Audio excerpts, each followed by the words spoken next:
বাংলাদেশ থেকে তৈরি পোশাক সহ অন্যান্য পণ্য আমদানি বাড়ানোর জন্য রাশিয়ার প্রতি আহ্বান জানিয়েছেন অন্তর্বর্তীকালীন সরকারের প্রধান উপদেষ্টা অধ্যাপক ডক্টর মোহাম্মদ ইউনূস। আজ প্রধান উপদেষ্টার সরকারি বাসভবন যমুনায় ঢাকায় নিযুক্ত রাশিয়ার রাষ্ট্রদূত আলেকজান্ডার ম্যানটেটস্কি ডক্টর ইউনূসের সাথে দেখা করতে গেলে তিনি এই আহ্বান জানান।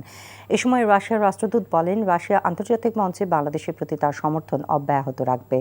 বৈঠকে রূপপুর পারমাণবিক বিদ্যুৎ কেন্দ্র এবং খাদ্য নিরাপত্তা, জ্বালানি অনুসন্ধান এবং বিজ্ঞান ও প্রযুক্তি বিষয়ে সহযোগিতা বৃদ্ধির বিষয়ে আলোচনা হয়।